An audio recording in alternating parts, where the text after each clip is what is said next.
despite 95% of cold emails being seen as spam, that's not a bad thing because there is a window of opportunity here. And that is represented by the fact that 61% of decision makers prefer cold email over LinkedIn or cold calling. James Milsom is the head of marketing at Hunter.io, the go-to tool for cold outreach pros. He's been in the marketing game for over 10 years, has worked across SaaS and B2B, and knows the ins and outs of email strategy better than most. He doesn't just talk about email. He tests it, measures it, and improves it. What was the most surprising statistic that surprised you? 69% of decision makers said that the time of year that you contact is completely irrelevant. Cold email remains the preference of decision makers. Only 5% of cold emails right now are of any worth. That's 95% runway that you can improve, which that should light up anyone's eyes in terms of using cold email in your go-to-market motion. What are the trust factors that you recommend people to include in their cold email? It doesn't matter if it's an advert, it doesn't matter if it's a blog or a landing page. You need to give someone a reason to trust you. E-coffee with experts. Hi, James. You're the head of marketing at Hunter.io. Yes. Hi, Annie. Hi, everyone. I'm really, really excited to be here. This is just an opportunity for me really to share some really exciting information that we've been able to gather in the first quarter of 2025 and hopefully help you to look at cold email in a very different light. Exactly. I think we have a lot of things to unpack here because, as link builders, we get always like this little bit of a reputation around spam or not being true on the internet. Hunter.io, though, I always had good reviews from your products, actually, but the nature of the business, doing cold emailing, people still don't understand. There's some barriers to it. So let's dive in. You started cold emailing in 2016. And how was your journey since then? It's almost 10 years. It's almost a 10-year period. Yes. It is wild to think that it's been almost 10 years. Yeah, so I got started in marketing way back when, and I've done pretty much every role in marketing, starting out with, getting event flyers to all the way to leading publicly trading marketing teams. And so through that time, I've had to look at different channels and look at different ways to really help us to drive awareness of what we do.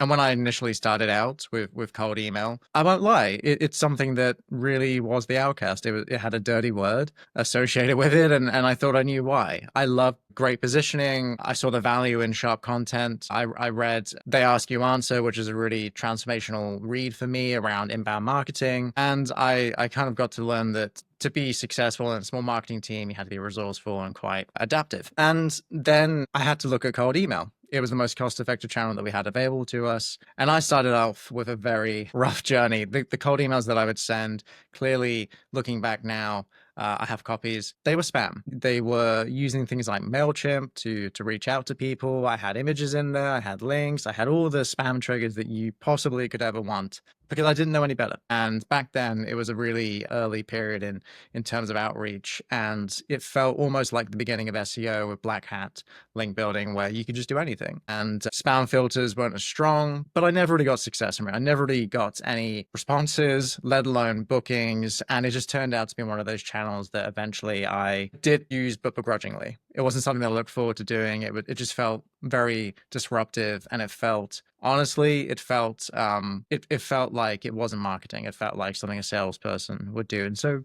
yeah, it was a very, very tough way to kind of get into cold email was to do what I did. And I think a lot of people have that experience. Yeah. One of my questions is that, cold emailing, people seem to think of it as spam because somehow, some way, they always experience something bad with it, right?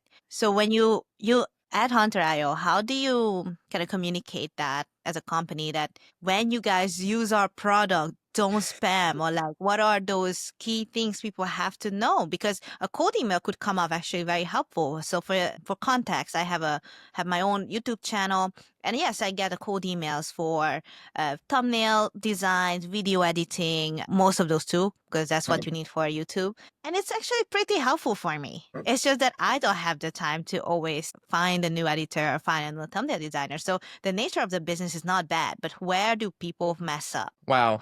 So earlier this year, we ran a research piece, and it's the State of Cold Email 2025. And the thing that you're saying right there, Annie, it's the reality. 95% of decision makers that we spoke to see cold email as spam. And then we ran a competition called Messaging Madness, which was designed to get people to write cold email copy, like you and I, and then the public would vote on it. It was a spin-off of the US's March Madness competition, and the goal really was to see what are the people who receive cold email in their inbox daily, how do they react to someone who's given a scenario, who's given information to write a great cold email? Well, I think what is really interesting to me is that we, as marketers, we have a love-hate relationship. Sometimes we think the cold email works, sometimes we don't. The reality is that it's not magic. But at its core, it's no different from SEO, paid ads, or PR, right? Those things are used to help someone generate awareness for their audience. Their audience has a pain, you have the solution. In SEO, we create content that we hope someone searching will find. You do what our founder, Francois, did back in 2015. You create an incredibly strong SEO foundation on-site and off-page. The result? Well, you're seeing in organic search results when someone searches for something that matches the intent of your content. And that's one of the real strong growth channels for Hunter. With adverts, we create content and copy that should be able to target pain and offer a solution effectively. You're making an informed choice to serve someone an advert based on what you believe their search intent is.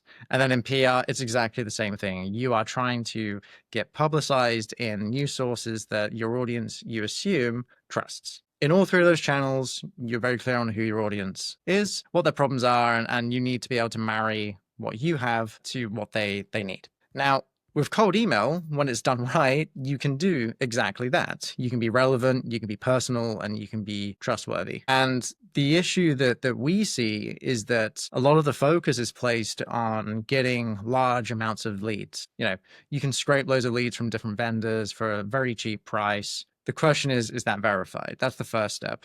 And then there are a whole other load of issues that are really table stakes in terms of, is your email domain warmed up? Are you sending trust signals by having a photo in your email profile? That's all great. But Hunter is much more than giving you access to contacts. We want to help founders and small businesses find and connect with the right decision makers using good, clean data, using smart lead management and cold email that scales. And that's how we communicate to the world. And there are vendors out there that I won't name, but there are vendors out there that will talk a lot about the number of leads they have available, but they don't talk about what matters, which is if you think through the process of 4 steps, which is who's my ideal buyer? What problems do they have? How can I help them overcome that with my knowledge? And then we'll get them to trust me and my solution. That's really the difference between spamming and being value add. There's no difference. You're still targeting a pain. You're still matching a message to a person. You're just choosing to deliver it more directly. You're not paying for adverts. You're not paying for link placements. You're not paying for digital PR activities. That's why the most effective cold emails are not gimmicks. They're not hacks. They're not this really difficult system that's created to be implemented by some paid consultant. It's something that you take your knowledge of the market, you write good copy, you find the right people, and it should give them some benefit. If it doesn't, then it's missing the mark and it's spam. So basically messaging. Messaging is probably that sets spam versus a good cold email apart, because okay, people make fun of this sometimes, but I love those screenshots, but sometimes people show a screenshot on social media like, hey there, and then there's like a bracket. People forget to like change the name, or it just feels ingenuine. So maybe like that's something to highlight, is that if you don't think of your messaging in a genuine way, then it will come off, and because your first impression is also your last one in cold email, then it feels like cold email is harder because you only have one shot. With ads, I can create 5 different creatives and it could look very different. It could have very different messaging. As long as I pay the platform, it will push that message out there to the person. I would agree to an extent. I think that if you were to look at cold email more broad in the sense of you can do A/B testing, you can use sequences to do follow-ups. And in fact, in the state of cold email research that we ran, we found that if you have follow-ups, and not too many to be obnoxious, not like 6, 7, 8 follow-ups, there's nothing worse than someone saying, I'm just pinging you. 3 to 4 follow-ups. Typically, it increases the chances of getting a positive reply And those are the small things that I think that if you were to feel that cold email is this one shot, then you may not think broadly about what else you can be doing to influence. And it's like any go-to-market motion that you may have. If you rely on one channel, it's more susceptible to failure. Whereas if you were to layer in some social media organic posts, some DMs when triggered, for instance, by someone opening or replying to an email, you increase the chances of getting a response. But the really cool thing that I found is that despite 95% of cold emails being seen as spam, that's not a bad thing because there is a window of opportunity here. And that is represented by the fact that 61% of decision makers prefer cold email over LinkedIn or cold calling. And if you take one look at your inbox right now, it's probably in terms of cold outreach, it's probably a dumpster fire. It's probably quite bad in terms of the quality that you receive. But when you get that email, that there's something about it. It looks like someone's taken a little bit more time to research who you are, Annie. They've taken a bit more time to figure out what your pain may be. That gets your attention. Our CEO Matt has a policy of, because he's a decision maker, he accepts that it's part of his role, and if he sees a cold email that is good, he'll take a call. And I have that same policy as well. And I think that there are more people out there like that than those who will just completely disregard the cold emails that come in. But you're right, there is a spam problem, and it is the elephant in the room. And as marketers, we have to be really aware of that being an issue, because while it is challenging and only 5% of cold emails right now are of any worth, that's 95% runway that you can improve, which that should light up anyone's eyes in terms of using cold email in your go-to-market motion. Interesting. I like how you switched the perspective as well, because when people hear 95% bad, then they wouldn't think like, I have this much chance to become better. It's almost like the mark is so low. So if you just put in more effort than the average, you're already in the top percent. So yeah, noted, guys. Just be better than the average, and the average already is bad, so you can't mess this up. The risk is that you fall into the trap that I think we all do, and I think this is probably a much bigger issue than this podcast can talk to, which is the mentality of more is more. I think as a society, a global society, we're in this mindset now where we need to consume more and more, and that translates how I found it translates directly into things like cold email. If I were to tell you that cold emails in our research that we found had less than 50 people perform better than those with more than 50 people, you probably would say, well, that's great, but I need to reach more than 50 people. And the trick there is to not think about this as I'm saying you should only reach 50 people. It's me saying you should have different messaging for groups of 50 people. So you can scale this. You can use ChatGPT. You can use really good prompt engineering. And there are a couple of authors out there that excel at this. And you can scale this, but you have to take the time to think through what it is that you want to say. And the cool thing, again, is that this research has shown that 2 out of 3 decision makers do not care if you're using AI. They care if your copy is relevant to them, personalized, and you give them a reason to trust you. Exactly. What are the trust factors that you recommend people to include in their cold email? Yeah, so I would look at this, and we're talking to marketers, so I would expect everyone's light bulb above their head to flash right now.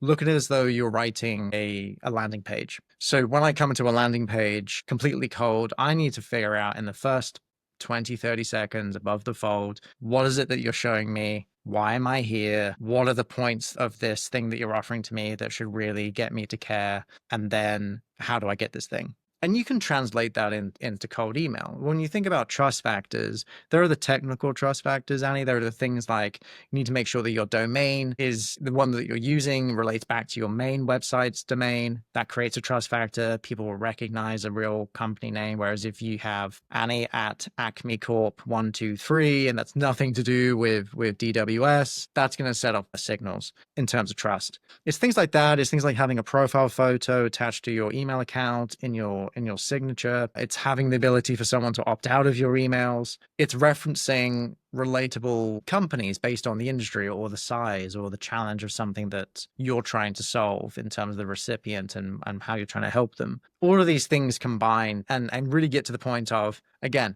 it doesn't matter if it's an advert, it doesn't matter if it's a blog or a landing page. You need to give someone a reason to trust you. especially in cold email when it is disruptive and you are starting from a very cold point of view. It's unlike adverts where there is a clear intent being matched with what you have to offer. You as the marketer are having to infer that Annie is interested in this cold email platform that I have because I can see that she works in marketing. I can see that she specializes in SEO, and therefore I believe that she probably needs help with link building, and I have a product that would help with that. It's a different way to look at it, but you can build trust quite easily. Again, it just requires you not to put on blast 20,000 emails in the space of a month. Like, that's not going to help you at all. And if anything, will be a reason for someone to distrust you. I see. One thing I am learning from this conversation is that to put more effort into the pre-work. So like not even the messaging first, but like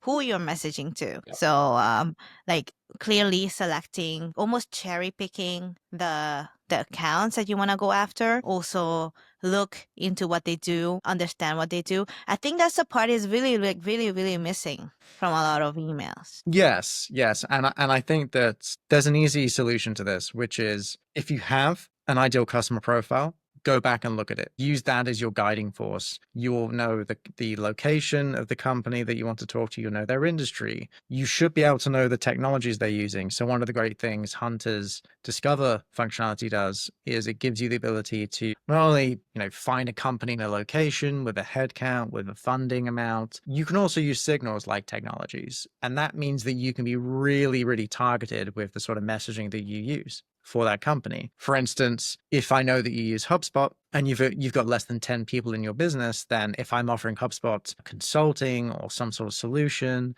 then I can be pretty safe in knowing that you will find my email relevant. Now, it might not be the right time because we can't control time. If anyone tells you there's a way to get the right timing, then they're not telling you the truth. There's always going to be an element of the unknown you have to get comfortable with. But if you're able to figure out that ideal customer profile, you can then use your marketing brain and think this through pretty sequentially, which is creating a messaging table. And you can use AI to help you with that. You can generate value propositions, proof points, CTAs, all of these great things that you should either have from collateral in-house or your product inside out and you can create something.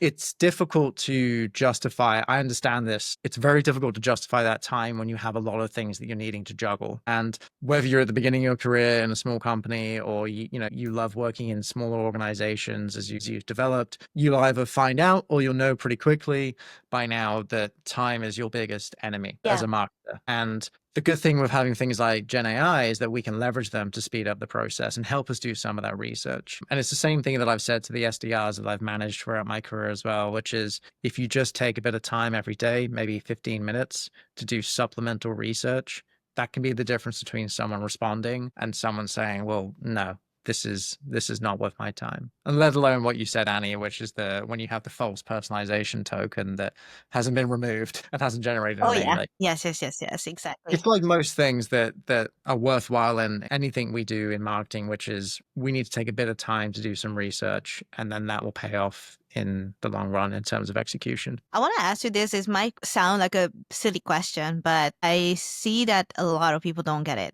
And oftentimes when something that is obvious to you can be not obvious at all to another person. And my question is about research, because here's the thing. I could go to your LinkedIn account, right? Yep. And then I could see a very general overview of which companies you work for how long, but it's maybe not enough. Some people don't even have that many like social media posts. Yep. Like myself, I post every day. Most people are not crazy like me who post every single day or multiple times a day.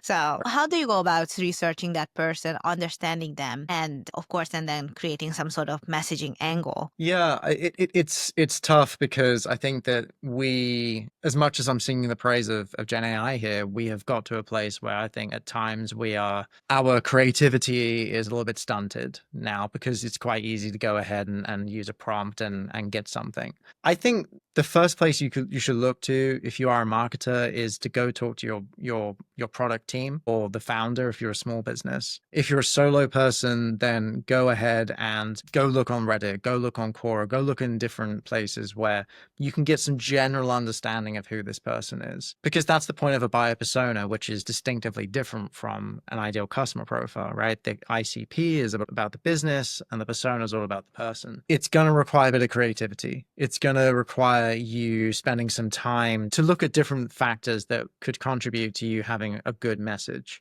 That doesn't mean that you need to make anything up. That doesn't mean that it's even necessary to include, if you went to MIT, for instance, referencing that in a cold email is pretty weird if you're not an MIT alumni. So I think that we need to, as marketers, be more conscientious about the way that we approach including personalization. You can make some assumptions. You can assume that no matter what the year is, there's probably some form of a recession going on. You can make the assumption that people are probably consolidating their tech. You can make the assumption that a marketer, for instance, in a small business is not just a marketer. They're probably doing some revenue ops related roles as well. The biggest recommendation I can make is to commit to learning about marketing, because the more you consume marketing content, podcasts like this, books like the ones on the shelf behind me, going to Reddit and probably doing a little bit too much of doom scrolling, you can get yourself in a place where you know the basics and you feel comfortable with it. There's always going to be some guesswork. And that's not to say you shouldn't go to virtual events or go to local chambers of commerce or something like that and just talk to people you think are going to be the recipients. Because you'll find out pretty soon that they're human and they don't want to be asked, I hope this finds you well. That's not the personalization that we expect to receive. And always keep that in mind. What would I expect to receive as a decision maker for my marketing? Perfect. I think that's kind of putting yourself into somebody else's shoes is always, it takes away the whole business, corporate, KPI driven world that we live in as marketers. And it's just really simply, what would the other person want to know? That's it. And it's like almost like a role play we do as kids when we try to learn basic ethics and stuff and morals, whatever. Don't hurt your friend. Don't punch them in the face. It's gonna hurt them, so it's kind of a similar way of thinking, but sometimes we, as marketers, we have to go back to the very basics. And yesterday I had a call, or it's 2 days before, I had a podcast with another CMO for big brands, Amazon, Walmart, and we were talking about customer segmentation and stuff and psychology. And sometimes you just need to go back to the basics. I asked him this question though. So you're doing a lot of research. You've done a lot of campaigns, which alone is a research, I think. What was the most surprising statistic that surprised you? Like, what surprised you the most? Yeah, there's a lot in the state of cold email 2025 that surprised me. And I'm not afraid to admit that, because I think that it's good to have our assumptions, challenged. And I could easily tell you it's the fact that cold email remains the preference of decision makers. That's great. I think that there's one that stands out to me, which is that 69% of decision makers said that the time of year that you contact is completely irrelevant. So what I mean by that is, and this kind of goes back to the myth that I talked about a little bit earlier, which is you can control the right time. There is not a right time. We're all in high pressure roles in growing organizations, or perhaps organizations that maybe have stalled, and we need to help kickstart that momentum again. The timing is not something that you can control if you're reaching out to me, but what you can control, going back to the whole theme of this, is that you can make your message relevant to me. I may not be able to act on it right now, but I sure as heck will put a star next to it. I'll favorite that message. I may even find you on LinkedIn, for instance, and form some sort of connection. If you give me a reason to care, and this is what came out of the surveys with the hundreds of decision makers we had, if you give me a reason to care, then you're going to get a reply from me. It doesn't matter if it is spring break and you want to do something promotional there. It doesn't matter if it's piggybacking off the Super Bowl. It doesn't matter if it's leading up to Black Friday. It doesn't even matter. And I know as B2B marketers, we'll all probably say, yeah, he's going to say that. It doesn't even matter if it's the summer lull. It doesn't matter if it's July through to the beginning of September. If you send a good email and it follows all the technical basics that need to be delivered on, if you pair that with having a relevant message to share, then it doesn't matter when you send that message. It will plant a seed. And then if you're really good at cold email, you'll follow up because you'll notice they've opened or replied, and you'll just share something of value. It's not, hey, can we jump on a call now? It's, for instance, like with this report, I'm sharing this with fellow marketers because not because I want to sell them anything.